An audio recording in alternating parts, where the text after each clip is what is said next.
Muito obrigado. Oi, oi, oi, oi, oi, oi, oi, oi. Oi. Dá para ouvir? Consegue ouvir bem? Sem ruído, sem chiado? Muito bom. Boa noite a todos.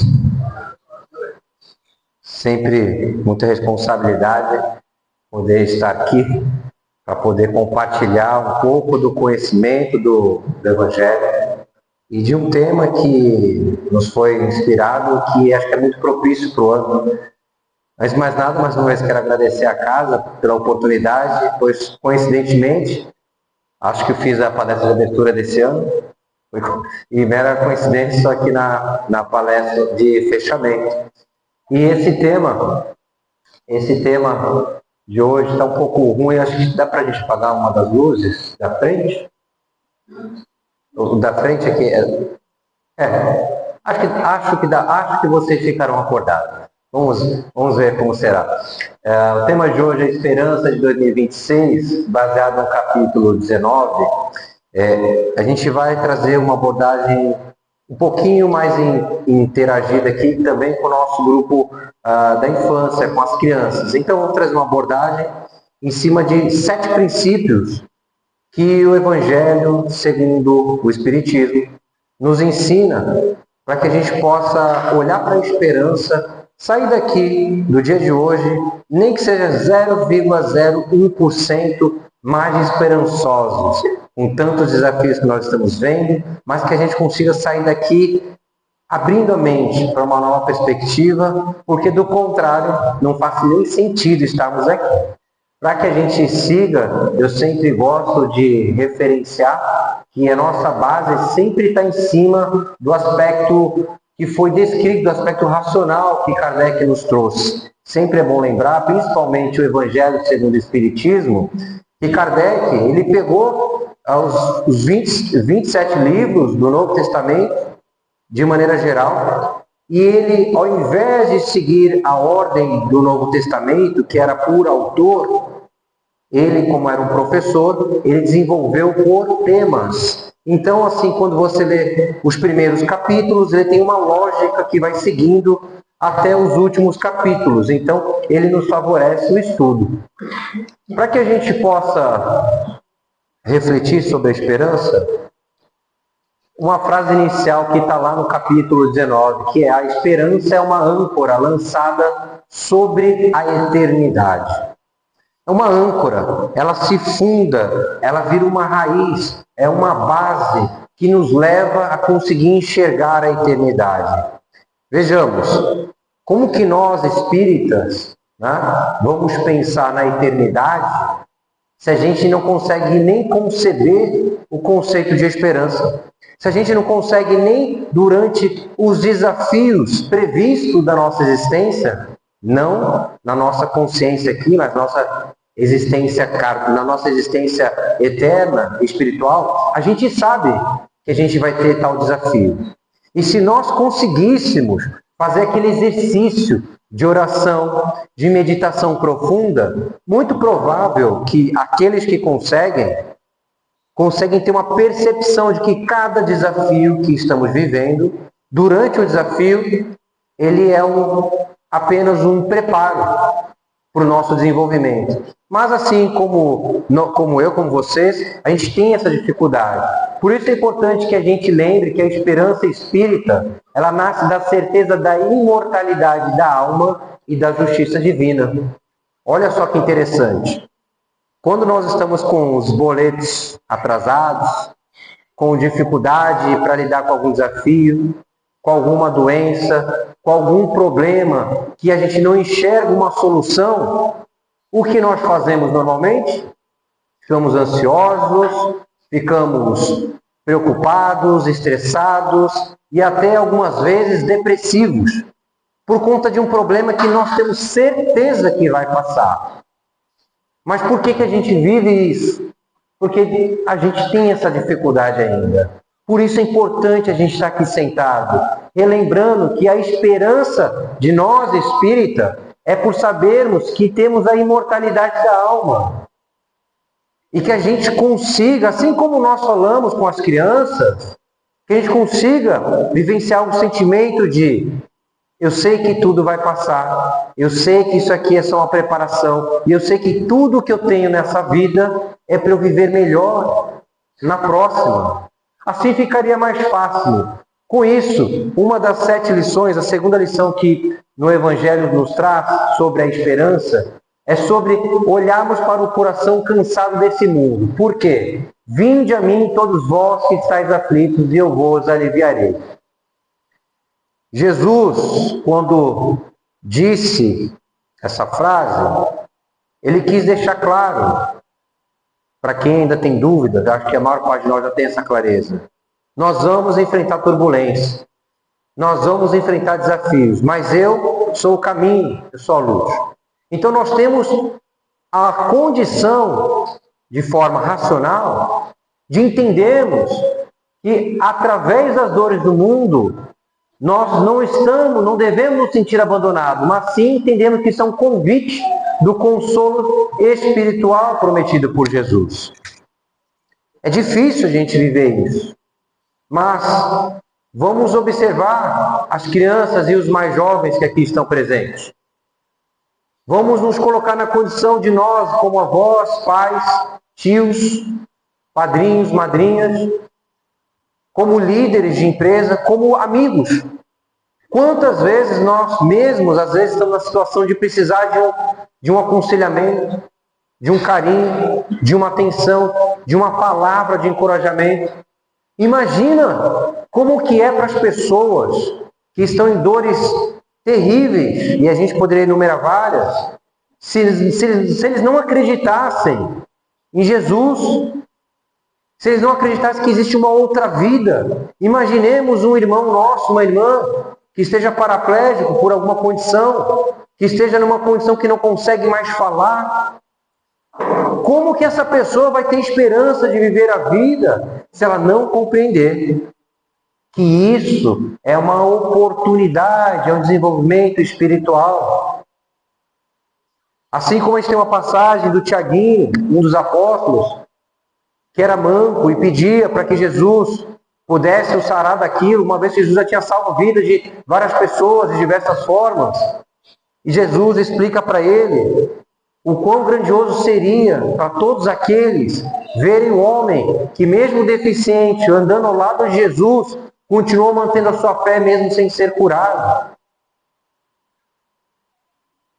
Então nós também precisamos buscar fazer esse exercício, de olhar o que Deus está querendo me dizer com esse desafio, com essa dor. Talvez não seja nenhuma questão de opção, talvez seja o único caminho. Vejamos uma terceira grande lição. Nada acontece fora da lei de Deus. Lá no capítulo 19 também consta: não há fé inabalável, senão aquela que pode encarar a razão face a face. O Espiritismo ele veio trazer a fé raciocinada. E com todo respeito a todas as religiões que nós temos, mas o Espiritismo nos permite olhar sem ser através do dogma, sem ser através, é isso porque é isso. Nos permite pararmos para pensar. Com isso, traz junto a responsabilidade da gente conseguir buscar o que nós estamos fazendo aqui hoje, o conhecimento. Quantos de nós aqui, se não todos, hoje, essa semana, não aconselhou alguém da família? Alguém que está no problema do vício, vício das bebidas, vício dos jogos, entre outros tantos vícios, perdido em relações agressivas, tóxicas, sem saber se posicionar. Quantos de nós essa semana a gente não buscou aconselhar alguém?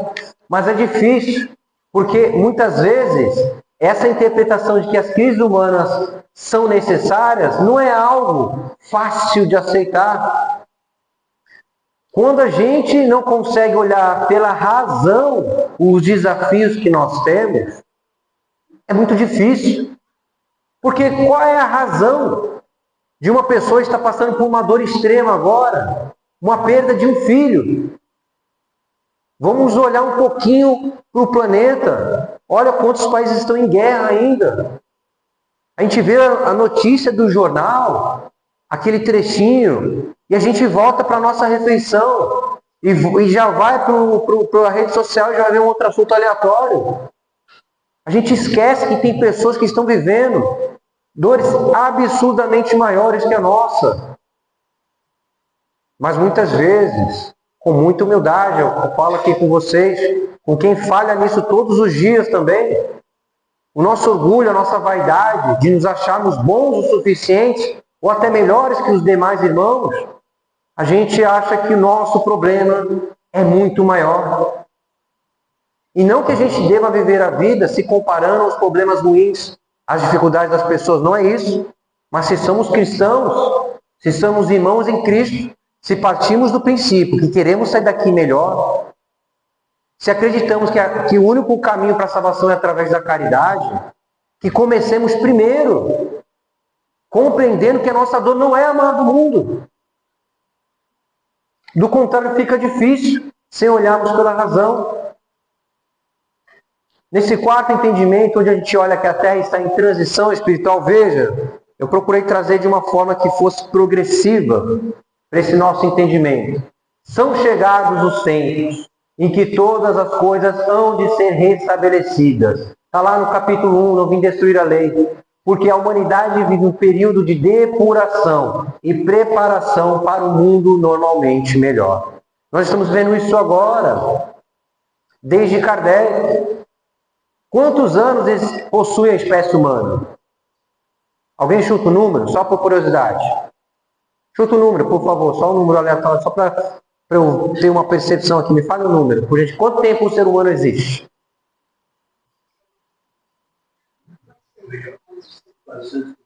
400 mil anos? 1 milhão? Jesus veio há 2.000 anos. Não é isso? Jesus veio há 2.000 anos. Supostamente, o ser humano, e aí os especialistas podem falar, são 220, 250 mil anos, qualquer coisa dessa natureza, os primeiros homens, segundo a linha darwiniana da evolução, que existem os seres humanos no planeta Terra na condição que nós somos homens, desde os homens das cavernas. 250 mil anos. Às vezes a gente olha para uma palavra de Kardec de 120 anos atrás, 130, 140 anos atrás, e às vezes a gente fala, nossa, mas faz tanto tempo que está se dizendo que é chegado o tempo da regeneração e ele não chega nunca, o que são 140 anos, para 200 mil anos, não são nada. Isso que eu não estou falando nem do tempo da Terra, que aí são milhões de anos. Percebam? Então é importante a gente entender que a gente está vivendo sim esse momento de mudança. E o que eu estou fazendo nessa mudança? E uma pergunta que dificilmente a gente se faz. O que eu estou colaborando com a mudança do planeta? Às vezes a gente olha, cara, mal estou colaborando com as mudanças aqui de casa, né? Estou conseguindo nem dar conta com as mudanças aqui do meu ambiente, quiçá do planeta. Será que a gente não consegue expandir a nossa mudança porque a gente não tem capacidade? Ou porque será que a gente nem sequer pensa nisso? Ponto de partida. Vejamos aqui uma quinta lição. A reencarnação como gesto de misericórdia. Deus concede ao Espírito tantas existências quantas lhe são necessárias. Ninguém poderá ver o reino de Deus se não nascer de novo. Está lá no capítulo 4 do Evangelho segundo o Espiritismo. Vamos pensar o seguinte. A gente, talvez não sejamos as pessoas que vivam as dores mais agudas que a gente conhece. Eu conheço algumas pessoas, particularmente na minha família, que vivem desafios ou viveram dores absurdamente maiores que a minha. E eu não compreendo como eles conseguem lidar tão bem com isso. Mas certamente, para muitos desses, uma das formas de entender é compreender que a reencarnação é uma misericórdia. É um ato misericordioso que Deus nos concedeu. Imagina, nós que estamos aí com seus 60, 70 anos, reconhecemos as nossas falhas, os nossos pecados, os nossos erros, de qualquer nome que a gente queira dar. Mas chega numa idade que quando vem o conhecimento, o entendimento, às vezes a gente não tem força.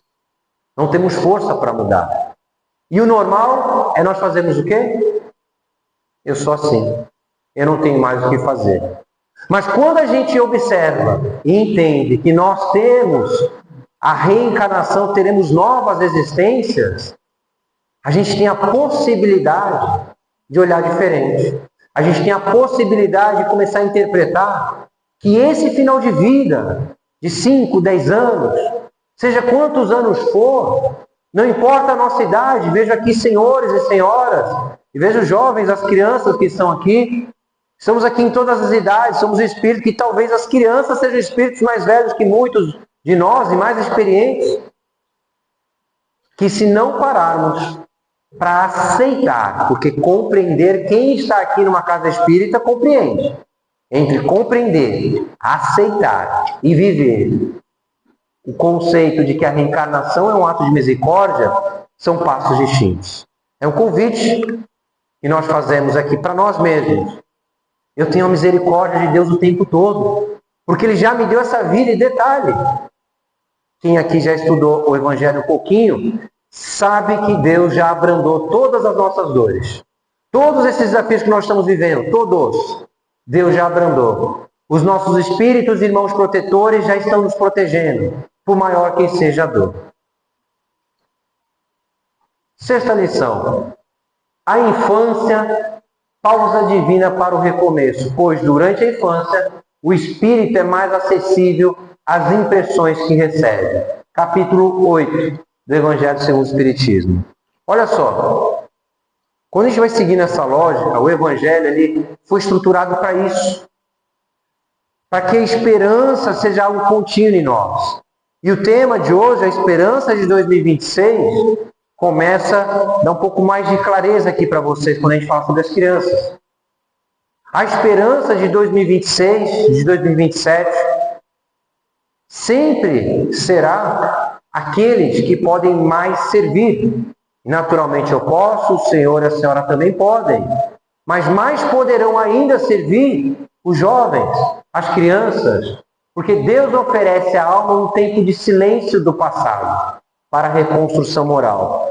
Veja só a responsabilidade que nós, pais, avós, tios, padrinhos e madrinhas, irmãos mais velhos, amigos, nós que temos algum trabalho com as crianças e com os jovens, olha só a responsabilidade que nós temos. Esses jovens aqui, eles têm uma rara oportunidade durante a vida, que a princípio, até os 6 anos, eles gozam de uma proteção maior da espiritualidade, e depois até a adolescência, até a fase inicial adulta, da proteção física dos pais, avós, tutores, daqueles que têm um conhecimento maior, de ensiná-los, de poder orientá-los. Então, toda vez que nós vemos uma criança na família, nós temos sim o dever de colaborar em reservado, pois no próprio Evangelho está muito claro que nós temos que sim orientar as pessoas, não é julgar, é chamar de canto aquele parente que está tendo uma abordagem que talvez não seja a mais correta para aquele jovem, para aquele filho, com muito amor e carinho. Perguntar: ei, posso te dizer algo que eu vejo com o seu filho? Me permite? E ali a gente explanar com amor e carinho, de forma reservada, porque nós temos a rara oportunidade de desenvolver os aspectos morais que todas as crianças ainda estão em formação. Ou melhor, talvez eles não entendam, mas vocês estão entendendo. O espírito, ele já tem uma carga moral que não vai ser das melhores nesse planeta, mas aqui eles têm uma pausa. E o que nós estamos fazendo? Talvez tenha amigos aqui, irmãos e irmãs, que têm filhos e nem trouxeram na casa para dar essa oportunidade a eles. Talvez nem pararam para pensar nisso. Essa é a oportunidade de nós refletirmos. E indo para uma conclusão. As crianças como projeto do novo mundo, deixai vir a mim os pequeninos, pois essa é a principal lição que Jesus nos deixou do ponto de vista de esperança. Ele nos pediu que deixemos vir a Ele os pequeninos. E Ele representa nas crianças todos aqueles enfermos, aqueles que não possuem conhecimento, aqueles que ainda estão distantes da luz, que deixemos chegar até Jesus. Mas muitas vezes as crianças, os jovens não têm acesso, não sabem. Mas estão lá no celular dentro de casa, por que não buscar uma ajuda, perguntar para os colegas aqui do centro como abordar, para trazer o jovem para cá, a criança. Nós estaremos sempre de porta aberta, porque Jesus aponta a infância como símbolo da pureza necessária ao reino de Deus. E fechando, para que a gente possa dar continuidade com as crianças, com os jovens e com a Vanessa, também falando um pouquinho aqui para vocês. Ensina a criança o caminho que deve andar e ainda quando for velho não se desviará dele. Então nós temos essa oportunidade de ouro. E nós contamos com vocês, porque não são só os pais, os avós, os tios, mas todos aqueles que têm a oportunidade de estar perto de uma família que possui criança, é também responsável por colaborar com o crescimento moral e espiritual dele. Para que a gente prossiga aqui. Não vai dar pra falar aqui. Vamos passar assim. Esse não dá. Pode nem se eu pego esse aqui. Já tá. Oi. Tá? Dá. Tá escutando? Põe aqui assim. Deixa eu conectar, deixar muito perto da boca para ele não gritar muito. Oi. Boa noite a todos. Meu nome é Julieta. Eu sou a professora da Legislação Infantil. Palestra maravilhosa desse homem que eu sou fã, por isso cadê com ele. Quando os dois. Primeiro essa. E, como ele falou, a esperança, ela não é inspirada, né? A gente também tem que agir. A gente esperar pelo mundo melhor, a gente pode transformar. E assim, nada melhor do que a criança fazendo essa mudança, né?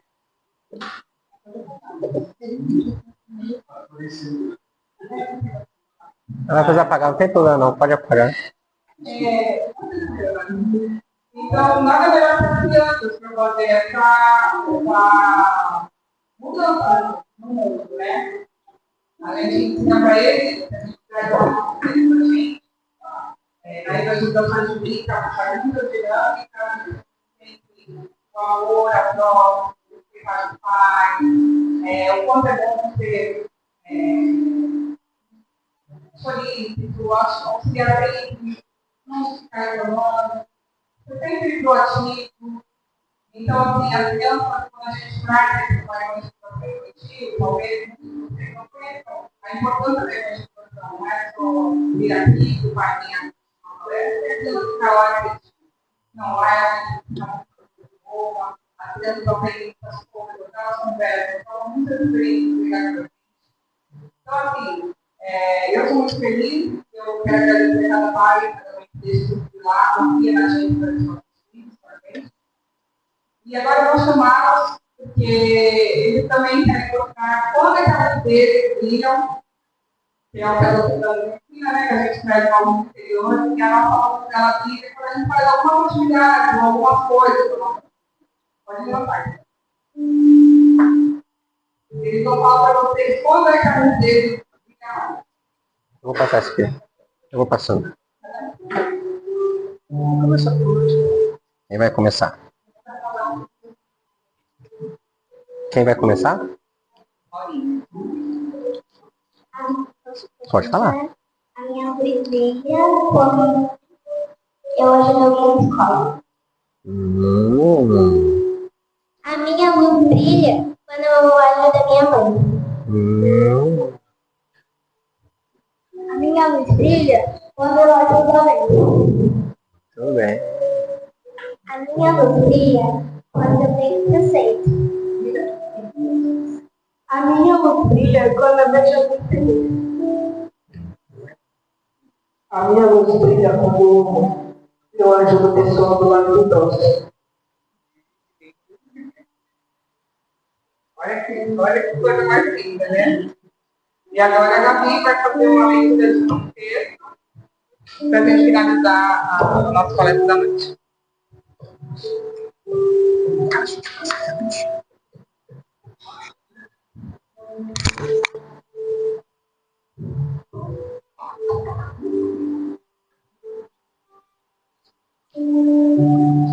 Segura já.